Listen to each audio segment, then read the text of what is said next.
Buenos días, mis hermanos, podéis tomar asiento.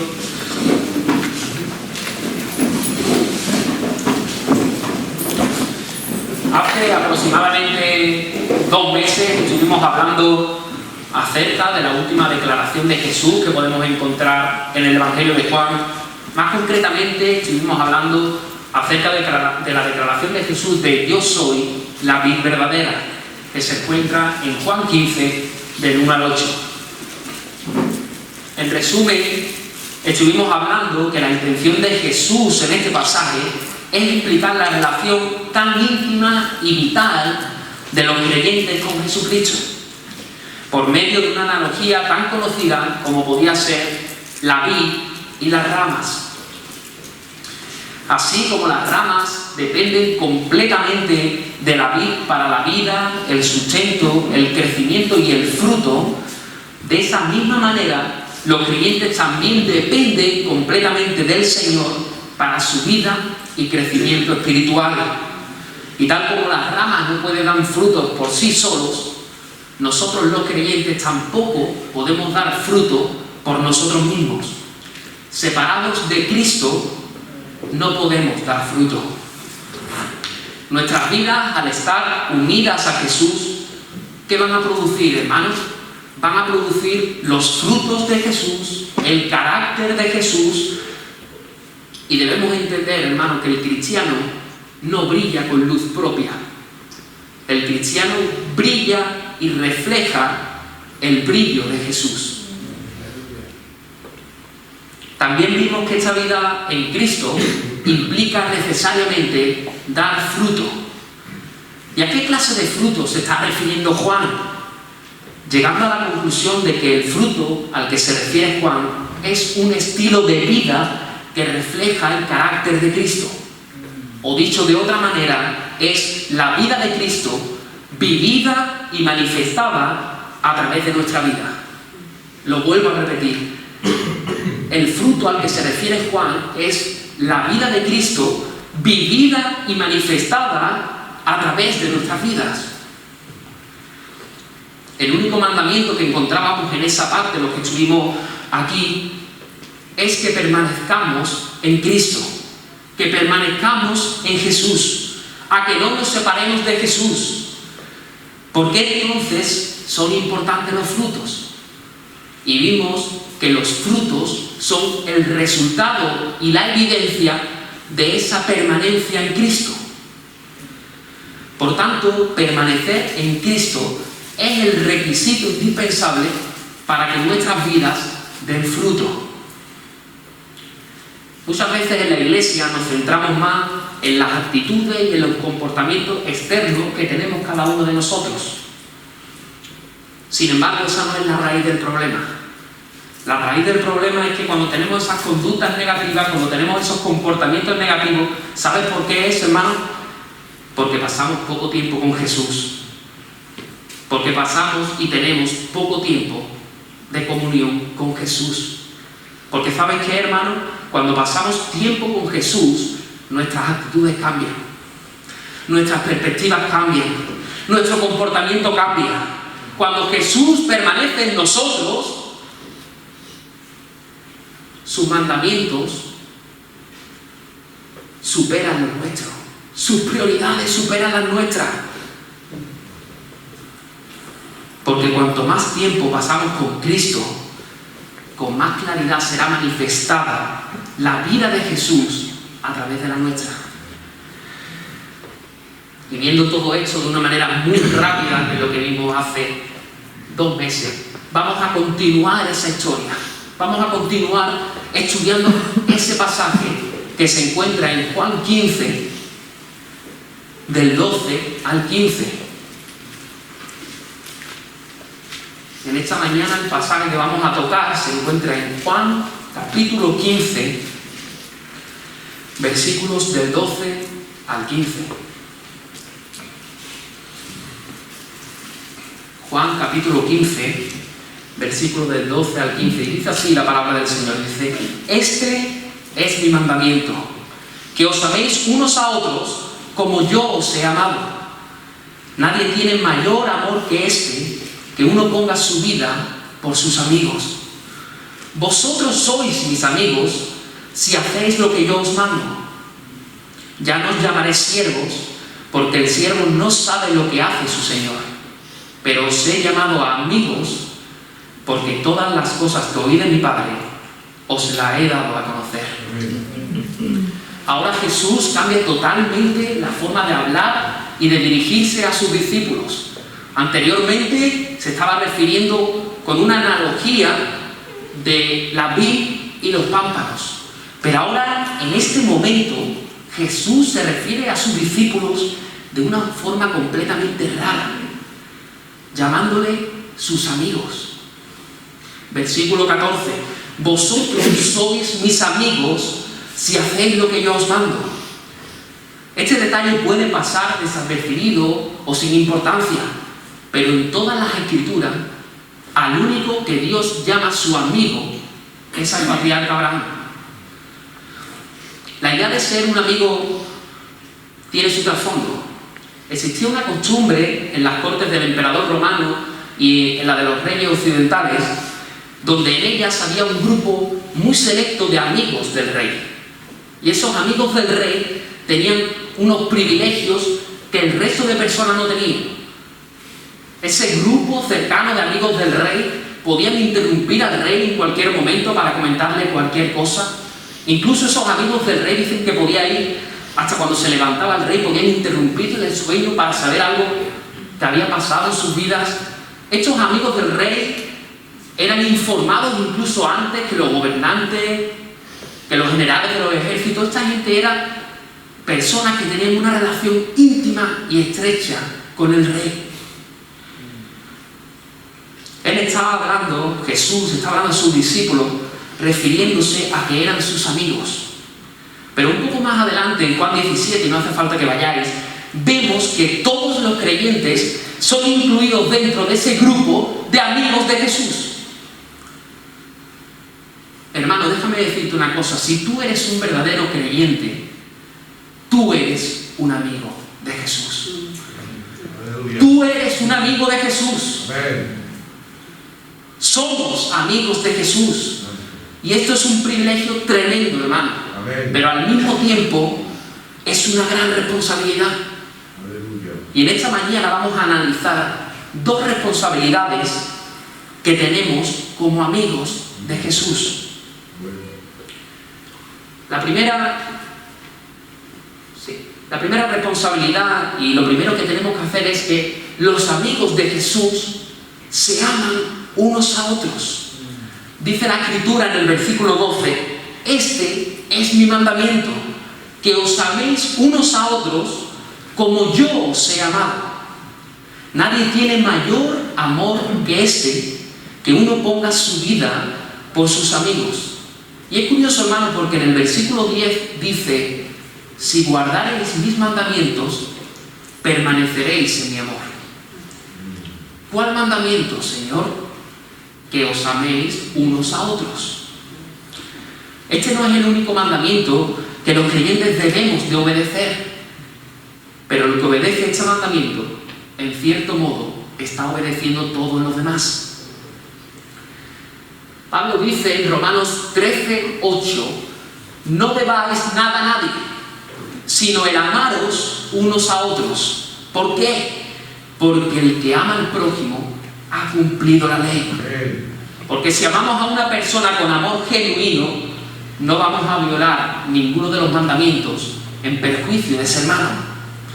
En esta misma línea, uno de los mayores padres de la Iglesia y más ilustre, Agustín de Hipona, dice lo siguiente: ama y haz lo que quieras.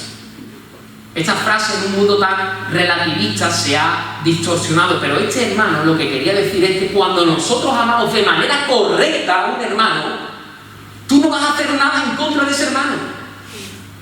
Tú no vas a violar ninguno de los mandamientos en contra de ese hermano, sino todo lo contrario, vas a buscar acciones que busquen su bienestar. Del mismo modo, y para que quede aún más claro, veremos las palabras de Jesús en Mateo 22, del 36 al 40. No hace falta que vayáis.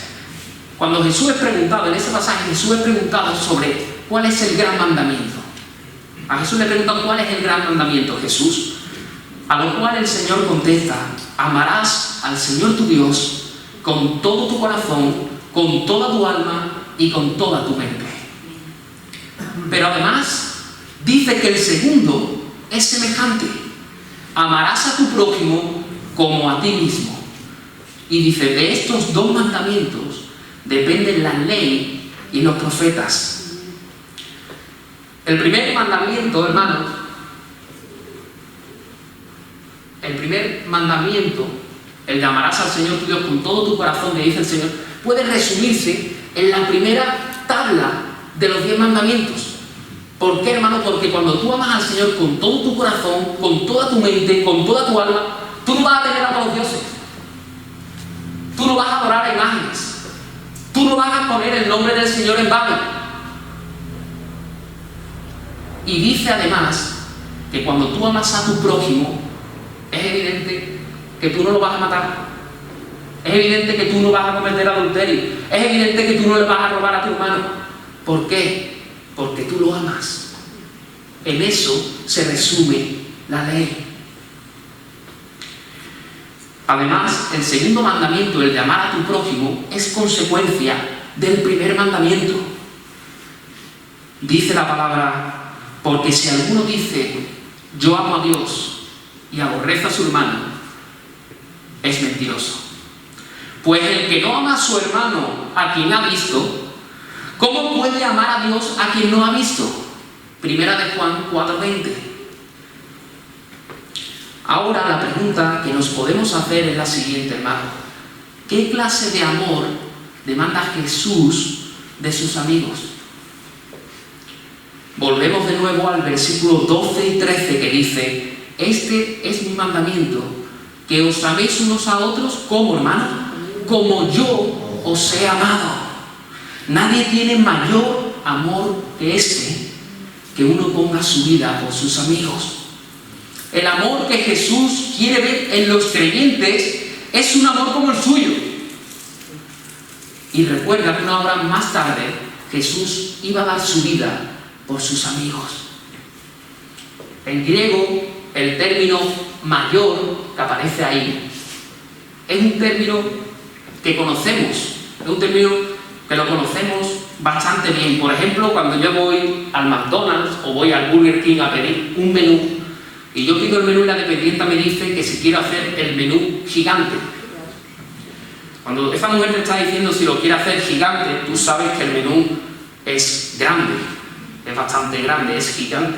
Te va a costar trabajo comértelo, a no ser que sea mi amigo Aarón, mi amigo Dani, entonces, o yo, que entonces no lo comemos con facilidad. Pero si la dependiente te dice que quiere hacer el menú mega grande, que te quiere hacer el menú mega gigante, tú sabes que ese menú te va a costar un trabajo comértelo, que nos costaría trabajo hasta nosotros comernos a ese menú. Ese término mega, todos sabemos que es algo enorme, algo muy, muy grande. Pues ese término mega es el término que Juan utiliza para escribir mayor. Ese mismo término. Por lo tanto, debemos saber que el Señor no solo nos ama, hermano. El Señor no solo nos ama, el Señor nos mega ama. El Señor nos mega ama. Y ¿sabes qué, hermano? Que nos demanda a ti y a mí que nos mega amemos entre nosotros. No solo que nos amemos, sino que nos mega amemos. Es importante que no estamos hablando aquí ni de un sentimiento, ni de ninguna emoción, ni de una sugerencia que el Señor nos quiere decir de en plan, oh, por favor, tienes que amar a tus hermanos. No, nada de eso. Es un mandamiento que debemos de cumplir. El versículo 17 dice: esto os mando, que os améis unos a otros. Es un mandamiento del Señor para tu vida y para mi vida.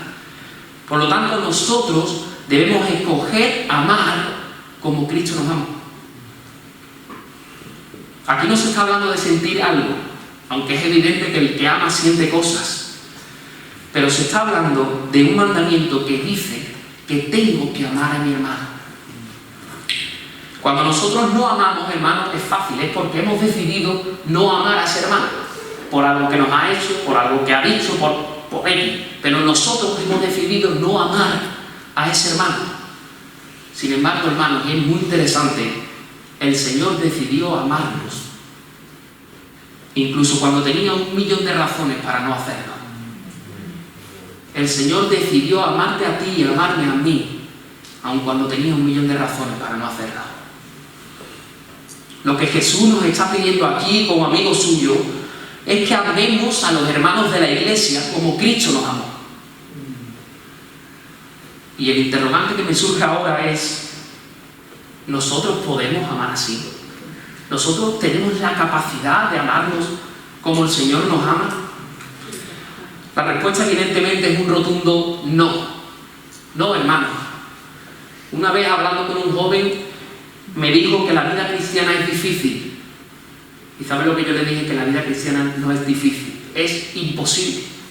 La vida cristiana es imposible. Nosotros no podemos amar así, no por nosotros mismos. Pero recuerda cuál era el fruto al que se refería Juan y al que se refiere Jesús en esta historia, y por eso quería enlazar la predicación anterior con esta. ¿Cuál era el fruto al que se estaba refiriendo Juan? El fruto era la vida de Jesús vivida y manifestada a través de nuestra vida. ¿Y qué quiere decir esto? Esto quiere decir que en nuestra capacidad, en la nuestra, no podemos amar como Cristo nos amó. Pero nuestra permanencia en Jesús nos provee los recursos y la capacidad que necesitamos para hacerlo. Por eso el amor del que Jesús está hablando aquí es un amor completamente sobrenatural. Eso es lo que hace que esta clase de amor sea un mensaje con poder tan contundente a la hora de reflejar el Evangelio al mundo. Ahora podemos entender mejor las palabras de Jesús cuando dice en Juan 13:35, dice: en esto conocerán que sois mis discípulos. ¿En qué, hermanos? Si tuvierais amor los unos para con los otros. En esto nos conocerán.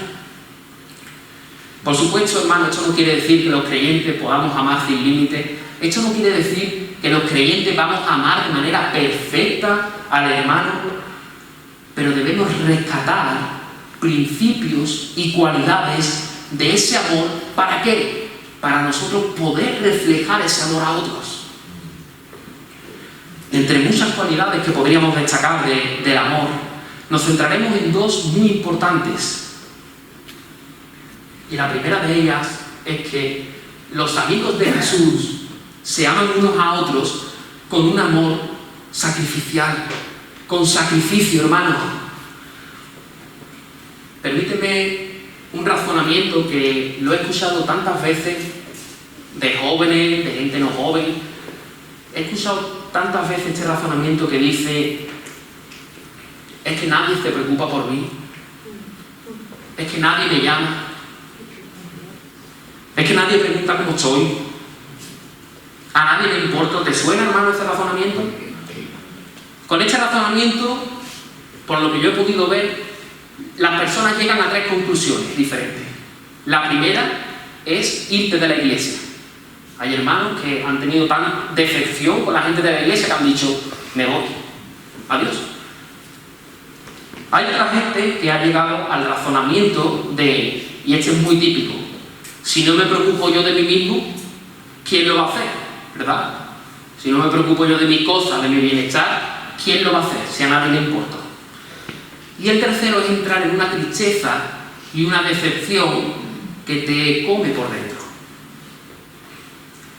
Pero déjame decirte una cosa, hermano: entender el amor y la permanencia de Jesús nos brinda los recursos y la motivación para amar a los demás, incluso cuando nosotros no somos amados como queremos. La permanencia en Jesús nos brinda la capacidad y la motivación de amar a mi hermano, incluso cuando mi hermano no me está amando como yo creo que me debería de amar. Iglesia, tú no necesitas ir demandando amor porque nadie te quiere. Si tú eres un verdadero creyente, el amor de Dios ha sido derramado sobre ti de manera sobreabundante. De forma que tú puedes amar sin estar demandando que la gente te ame a ti. Con esto no quiero decir que lo único que tengamos que hacer como creyentes es permanecer en Jesús, y cuando yo permanezco en Jesús, un espíritu me viene y yo empiezo a amar a la gente como Jesús me ama y empieza a fluir de mí. No. Nada de eso, hermano. Este amor requiere esfuerzo y sacrificio. Este amor no fluye de la nada, este amor no va fluyendo, ¿no? Este amor requiere sacrificio y esfuerzo. Recuerda esto, hermano, todo acto de amor involucra una decisión voluntaria de morir en algún sentido. Morir a nosotros mismos para servir a los demás. Y sabes una cosa, hermano, que eso siempre duele. Eso le duele a nuestro orgullo, eso le duele a nuestro yo, eso duele. Pero ¿sabes qué, hermano? Que estas cosas, que este amor sacrificial impactan nuestras vidas. Impactan tanto que las películas reflejan este tipo de amor de sacrificio. Yo sé que soy muy friki, pero en la primera película de Harry Potter, me imagino que todos sabréis la película, el malvado Lord Voldemort, que es el archienemigo de Harry Potter, lo único que pretende es matar al pobre chico, pero se da cuenta de que cada vez que le hace daño al chico, él también recibe daño, él también se duele. Y entonces, una tarde, hablando un director de un colegio con este chico, le dice el director al niño, dice: tu madre murió para salvarte. Un amor tan poderoso produce marcas poderosas.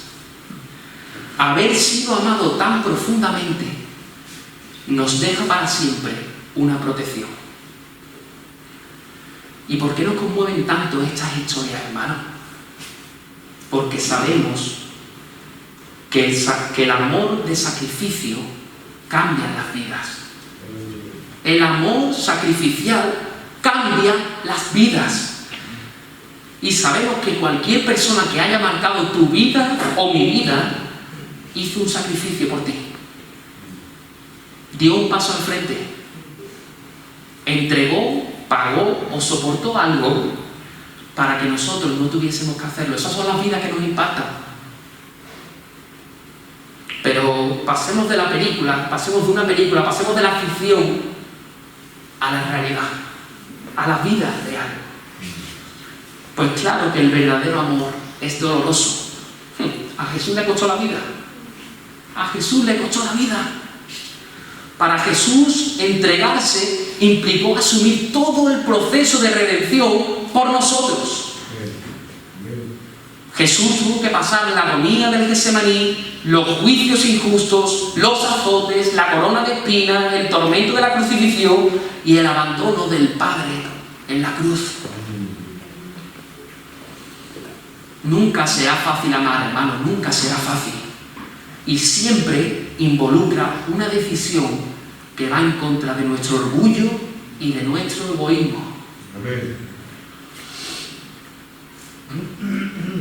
Y es cierto, hermano, porque ahora podemos estar predicando de hecho y tú puedes salir por esa puerta tomando la decisión firme de que tú vas a empezar a amar a tus hermanos con la ayuda y tu sacrificio. Vas a amar a tus hermanos. ¿Y sabes qué pasa? Que cuando sales por esa puerta coincides con que empiezas a hablar con el hermano más desagradable y más antipático de toda la iglesia. Suele pasar, hermano, suele pasar. Pero ¿sabes qué pasa, hermano? Que muchas veces esa persona es otra y otras veces esa persona eres tú. Pero cuando nos ocurra eso, tú sabes lo que debemos de recordar. Debemos de recordar cómo Jesús amó a sus amigos desagradables, a sus amigos antipáticos, a sus amigos orgullosos, egoístas e infieles. Amén. hasta tal punto de dar su vida por ellos. Reconociendo también, hermanos, que muchas veces esos amigos de Jesús desagradables, orgullosos, egoístas, infieles, somos tú y somos yo. Amén. Y amén. Somos tú y somos yo, hermano. El Señor tomó una decisión, que es amarte con amor eterno. Bueno. La segunda característica de ese amor que podríamos destacar es la humildad. La humildad, mi hermano. Es interesante porque en relación con este tema, lo que dice el apóstol Pablo en el libro de Filipenses 2:3, te lo voy a leer, dice: nada hagáis por contienda o vanagloria, antes bien con humildad, y escucha bien, dice, estimando cada uno a los demás como superiores a él mismo, no mirando cada uno por lo suyo propio, sino cada cual también por lo de los otros. Yo no sé si alguna vez estás para pensar, hermano, pero es imposible reconocer superior a otra persona. Es muy difícil. Vamos, tiene que ser la otra persona una estrella. Porque normalmente nuestro orgullo y nuestro yo nos hace vernos superiores a los demás. Va en contra totalmente de nuestra naturaleza. Pero el apóstol Pablo no termina aquí, sino que va a narrar el mayor ejemplo de humildad y de entrega de la historia de la humanidad, diciendo lo siguiente, dice: haya pues en vosotros este sentir que hubo también en Cristo Jesús, el cual, siendo en forma de Dios, no estimó el ser igual a Dios como cosa que aferrarse, sino que se despojó a sí mismo, tomando forma de siervo, hecho semejante a los hombres, y estando en la condición de hombre, se humilló a sí mismo, haciéndose obediente hasta la muerte, y muerte de cruz. No voy a entrar de nuevo porque ya mi padre estuvo hace unas semanas atrás tratando este tema, pero ¿recordáis esa calidad descendente que tuvo que pasar Cristo de humildad? Cristo, un ser persistente que ha existido siempre, recibiendo gloria, honra y adoración 24 horas de los ángeles. Dice que no estimó el ser igual a Dios, sino que se despoja a sí mismo, toma forma semejante a los hombres y no se hizo un hombre poderoso, no se hizo emperador, no se hizo rey en la comarca, sino que se hizo, hermano, tomando forma de siervo y haciéndose obediente hasta la muerte y muerte de cruz. Hermano, la muerte en la cruz, en el Imperio Romano, era la muerte que merecían los peores criminales. El peor criminal del Imperio Romano era castigado con la muerte de cruz. Es como si nosotros en el siglo XXI, la cruz en el Imperio Romano es como la silla eléctrica del siglo XXI. Morir en la cruz en el Imperio Romano es como un criminal cuando muere en la silla eléctrica, es lo peor. Está destinada esa muerte para los peores criminales. De esa forma murió nuestro Señor en la cruz. Permíteme hablarte acerca de uno de los pasajes que, en mi opinión, es de lo más impresionante de toda la Escritura acerca de la humildad. Se encuentra en Juan 13, por si alguno después quiere leerlo. Y en Juan 13 se narra una cena que hubo en el aposento alto y una serie de discursos. Y pasaron muchas cosas en el aposento alto.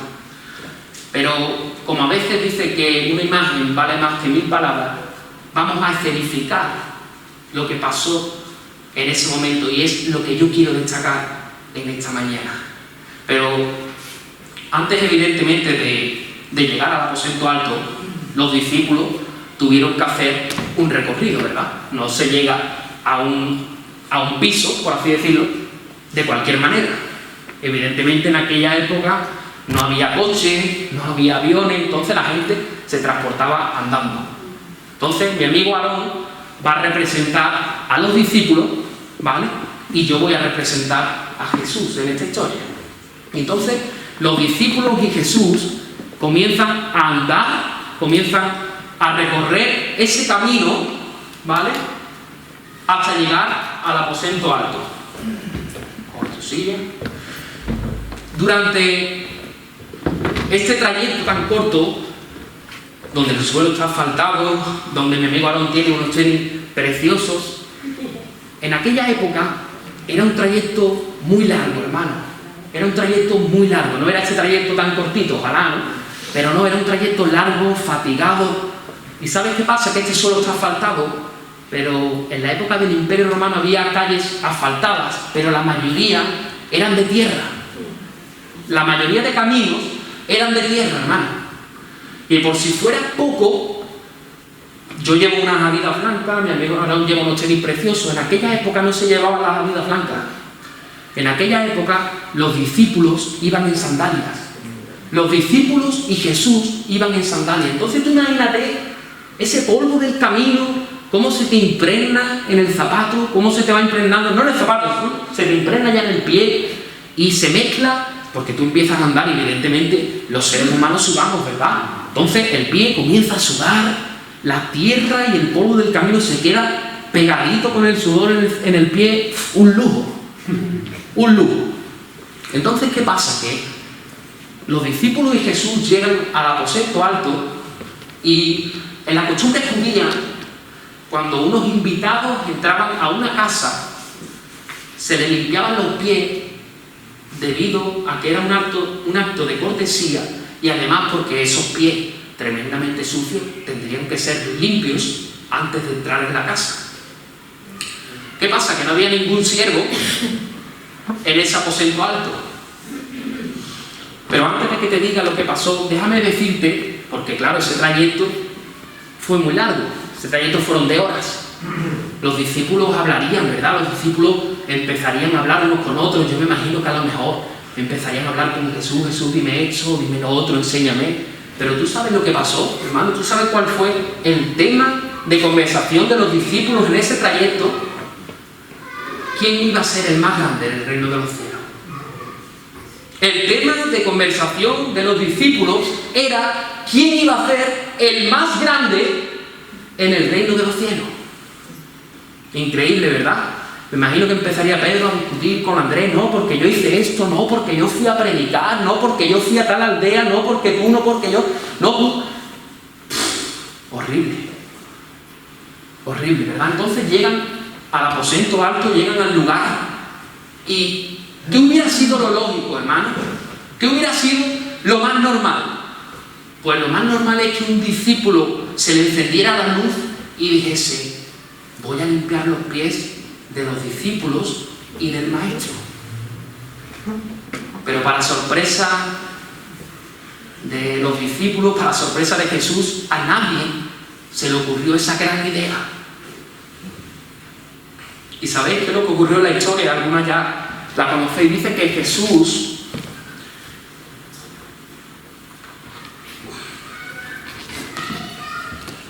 cogería un barreño como este, azul, tan bonito, y dice que se ciñó la toalla, se ciñe la toalla, y dice que empieza. Quiero que te hagas una idea de lo que te he dicho antes, cómo estarían los pies de esos discípulos. Porque claro, a Aarón yo le dije ya que lo que le iba a hacer. Entonces Aarón se ha puesto los tenis más chulos que tiene, se ha puesto los calcetines nuevos. Entonces Aarón viene inmaculado. Pero tú imagínate estos pies de los discípulos, que esos pies tendrían que oler a leguas, tendrían que tener más polvo en el camino que qué.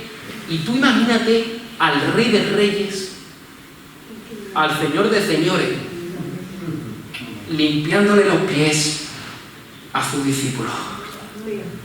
Limpiándole los pies a sus discípulos. Y sabes una cosa, mi hermano, este trabajo de limpiarle los pies a los invitados que llegaban a la casa. Era un trabajo de esclavo.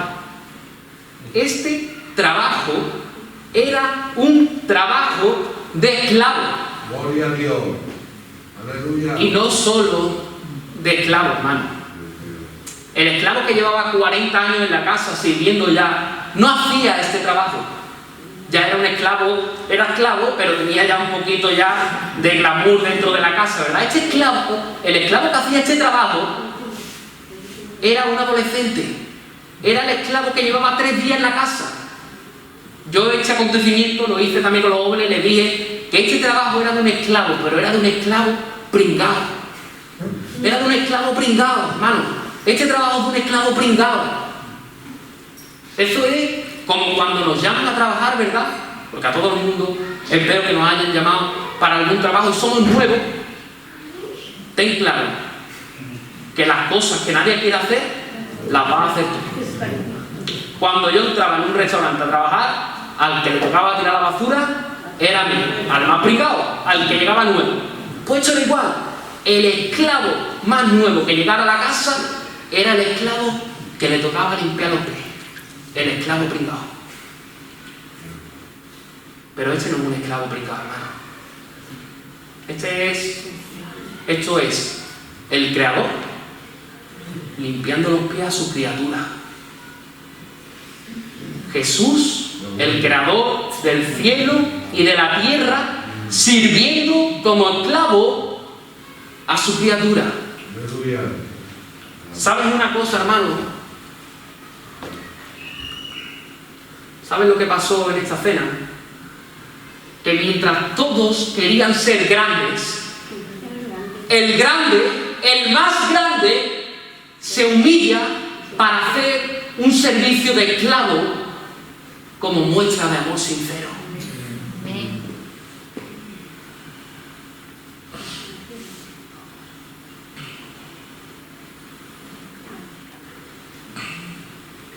Y recuerda, hermano, y yo me pongo a imaginar la historia y Jesús era el Señor, ¿eh?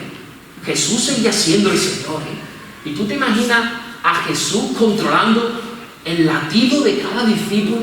Tú te imaginas a Jesús controlando cada aliento de cada discípulo, siendo el Señor y sirviendo de esta manera, hermano. Sirviendo de una manera tan humilde, cuando los demás se preocupaban por a ver quién iba a ser el más grande. El más grande se humilla hasta lo sumo.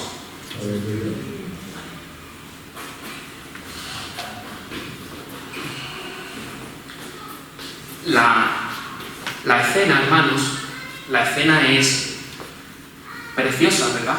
Y cuando ya la hacemos visual, conmueve nuestros corazones, conmueve nuestras almas, incluso puede que se nos vaya alguna lágrima y nuestro corazón esté tocado, ¿verdad?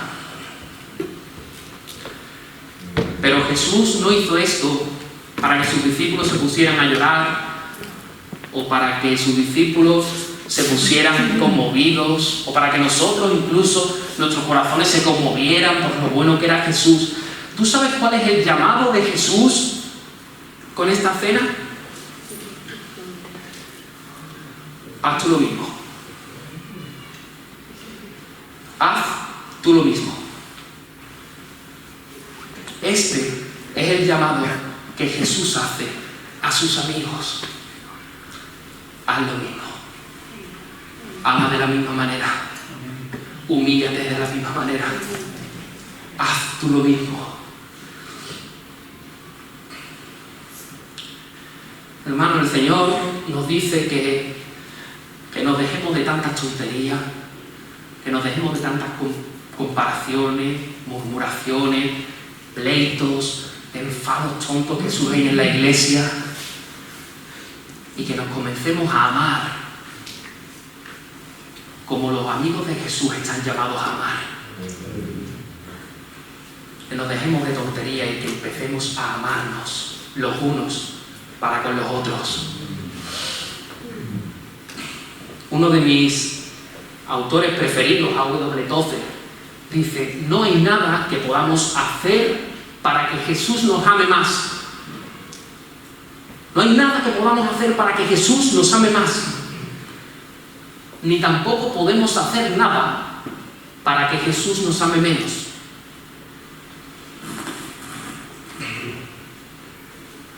Yo me pregunto, hermanos, ¿se merecían los discípulos el amor que Jesús les ha mostrado?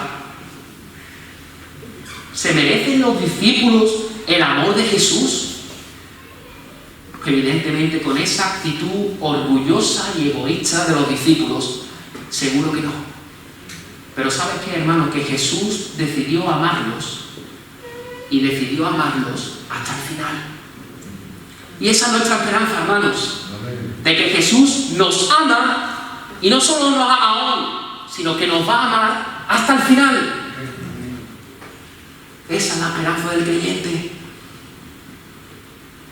Y el llamado es que tú y yo no debemos amar a nuestros hermanos porque nuestros hermanos sean buenos, porque nuestros hermanos se lo merezcan, sino que tú y yo debemos de amar a nuestro hermano porque los amigos de Jesús obedecen a Jesús. Existe un pequeño peligro, bueno, pequeño no, gran peligro con esta frase. Es muy buena, pero hay que entenderla. Porque mucha gente, leyendo esta frase, llega a la conclusión de que, bueno, como Jesús me ama, libertad, libertinaje. Hago lo que me da la gana, hago lo que me pide el cuerpo, yo soy el capitán de mi barca, yo empiezo para aquí, para allá, yo hago lo que me da la gana. Perdóname que te diga, hermano, pero si esta es tu conclusión, si este es tu pensamiento, tú no eres un verdadero amigo de Jesús. Si esta es tu forma de vida, si esta es tu forma de pensar y de razonar, perdóname, pero tú no eres un amigo de Jesús.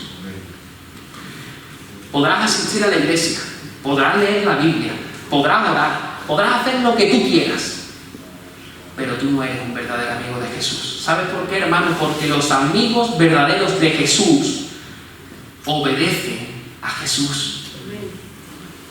Y este es el segundo punto de la predicación, de que los amigos de Jesús obedecen a Jesús. Y dice la Escritura que no obedecen como la obediencia de un siervo, sino como la de un amigo. Esto no quiere decir que el Señor sea nuestro colega, esto no quiere decir que el Señor sea nuestro compi. No, el Señor sigue siendo el Rey de Reyes y Señor de Señores. Y nosotros, en cierto modo, seguimos siendo siervos de Jesús. Pero a lo que aquí se quiere referir es que nuestra obediencia a Jesús nos hace libres. Nos hace ser amigos libres. ¿Sabes por qué, hermano? Porque el pecado, esa libertad, entre comillas, que nosotros decimos, nos esclaviza. El practicar el pecado, hermanos, nos esclaviza.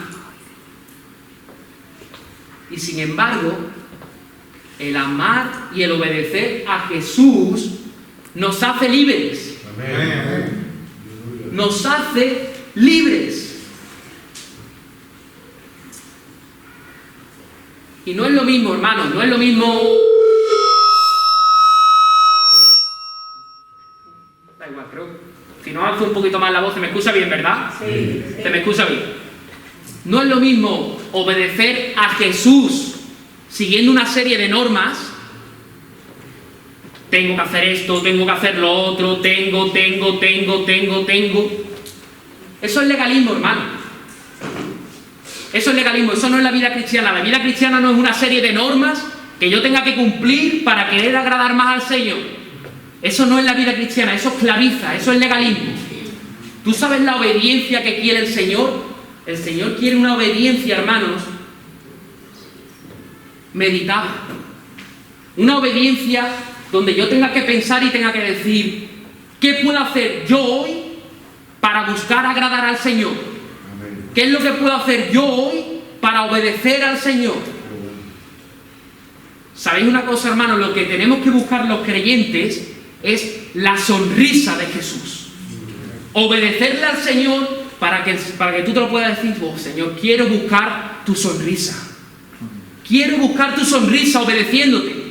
Quiero buscar tu sonrisa cuidando tus mandamientos, guardando tu palabra. No con una lista mecánica de tengo que leer la Biblia, tengo que orar, tengo que esto, tengo lo otro. Eso no vale, hermano. Eso está bien, pero eso no vale. Yo leo la Biblia porque quiero agradar al Señor, porque quiero buscar su sonrisa.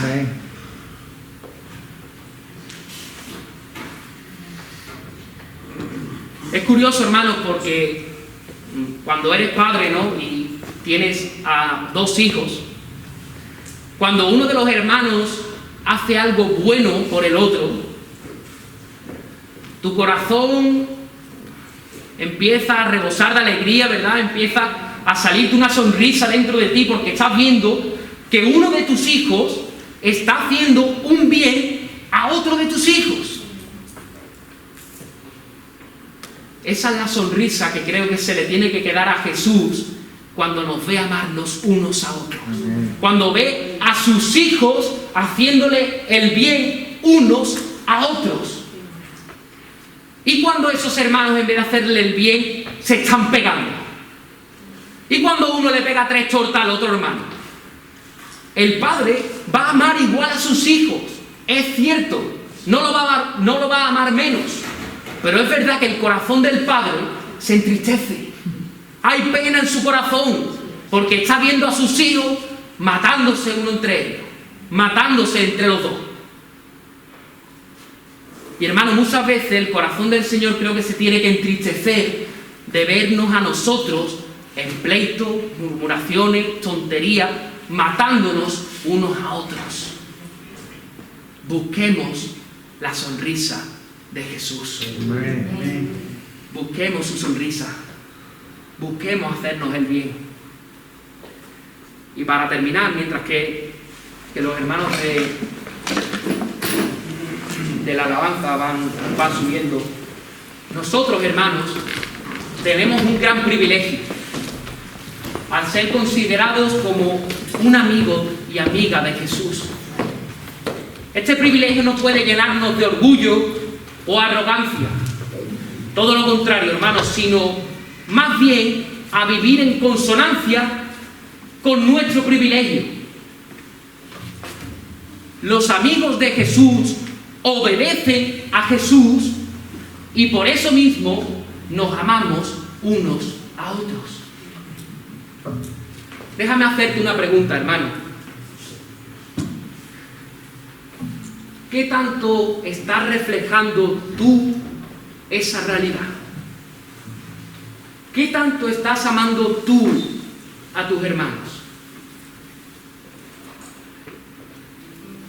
Tú puedes pensar, hermano, en alguna situación, una situación reciente, una situación en esta semana que vamos a terminar ya. ¿Tú recuerdas una acción, un momento en esta semana donde tú decidiste dejar a un lado tus planes, donde tú decidiste dejar a un lado tus pensamientos para hacer algún favor a alguno de tus hermanos? ¿Tú recuerdas algún momento en esta semana? ¿Tú recuerdas algún momento donde tú hayas hecho algo que no estabas inclinado a hacerlo de manera natural? ¿Tú recuerdas algún momento?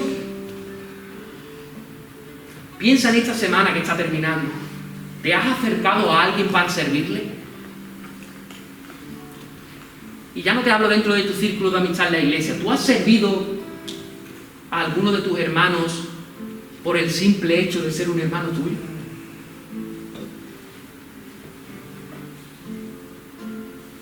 Tal vez una llamada telefónica, tal vez quedar una tarde para tomar un café y preguntar cómo estás.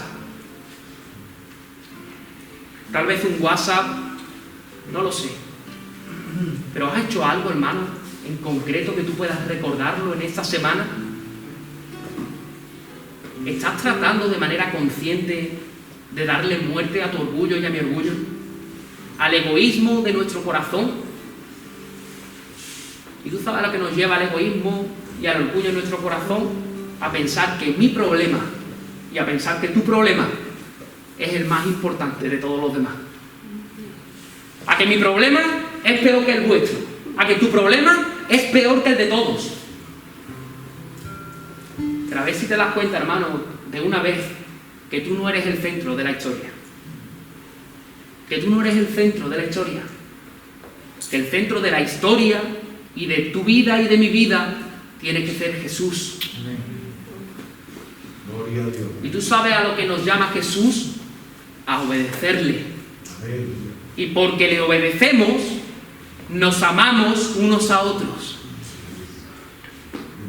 Te voy a retar y me voy a retar también a mí mismo, de parte del Señor, a que en esta semana que entra, tú y yo podamos hacer hechos concretos, acciones concretas en favor de alguno de nuestros hermanos, mostrando el amor basado en ¿qué? En el sacrificio y la humildad que nos enseñó el Maestro. Piensa y medita en algo concreto que podrías hacer esta semana y no lo dejes pasar. No lo dejes pasar, hermano. En la que podamos manifestar con nuestras vidas de que verdaderamente somos amigos de Jesús. Porque los amigos de Jesús, y lo vuelvo a recordar, no se aman entre sí porque tú seas más bueno, porque tú te lo merezcas más, porque tú... Los amigos de Jesús se aman porque obedecen a Jesús. ¿Y sabéis qué pasa, hermanos? Que cuando la iglesia comience a amarse como quiere que Jesús nos amemos, vamos a impactar ahí afuera.